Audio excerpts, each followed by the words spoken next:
How to resolve karma or repentance, the suffering that goes with something that happened and cannot be fixed. The way to do it is accept as it is. How can we let go? Our mind, if left alone, would fight against it.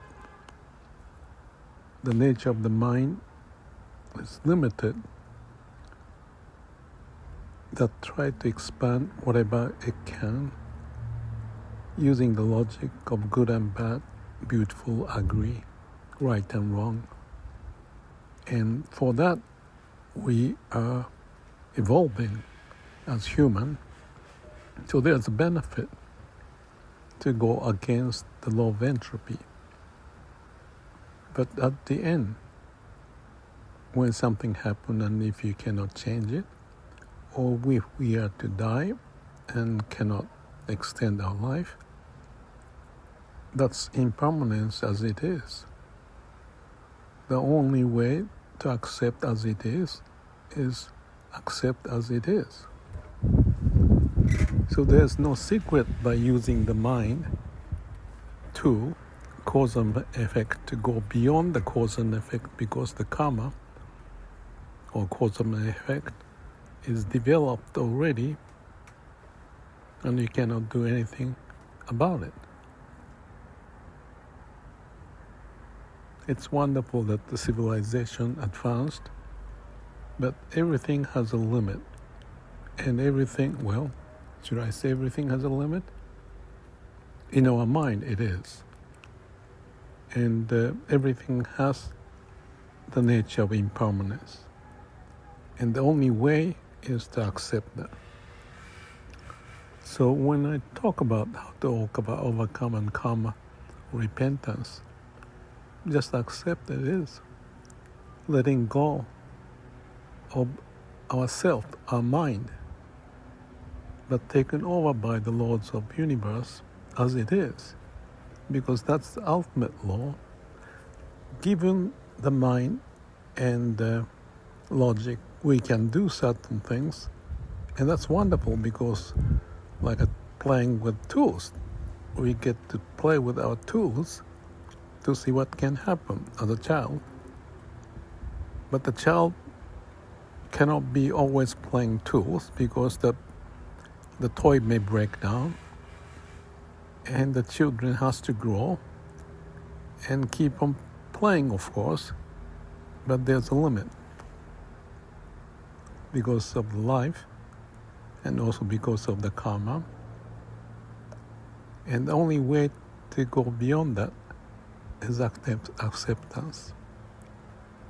So Myokonin, Saichi, for example, has a famous saying which says, Zangi is kangi. Zangi in Japanese is repentance, and kangi is the joy. So that it's like a delusion and enlightenment. It is contradicting, but one can lead to the other. The repentance may be found as kangi, the joy, when you find a way to go over it. And the delusion is found the way out to realize what nothing can be done and accepted it. Then that's the savior. Awareness, everything as it is. So that at that state of acceptance, you are one with the nature, the law of nature, the law of the universe, as opposed to using the cause and effect, good and bad, in our mind to play the tool. So I mentioned somewhere else that every now and then I feel like I'm a little kid playing around on the palm of Buddha. And there's a story of the monkey in China, I think, and he was playing with Buddha, and then he wanted to prove what he can do.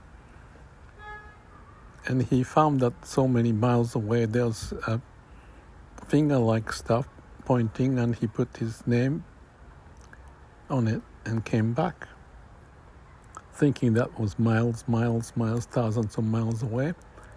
But when he came back and the Buddha showed him, the monkey, here it is, you're just playing on my hand. So the kids can play around on the hand of the palm of the parents, or adults can play with the tools that we got on the palm of the Buddha. Acceptance is to know the reality, know the limit, and accept as it is, and follow the law of the universe. So self-power, it's mind, but it's a limitation there. Other power beyond the self is absolute power of the universe. And then we find the peace when we can accept and go beyond the limit of mind. Maybe too logical when I explain it, but experientially realize that, to acceptance as it is, let go. And that's the secret of this spiritual pursuit, to go beyond the boundary and be happy as you ride the waves of the universe.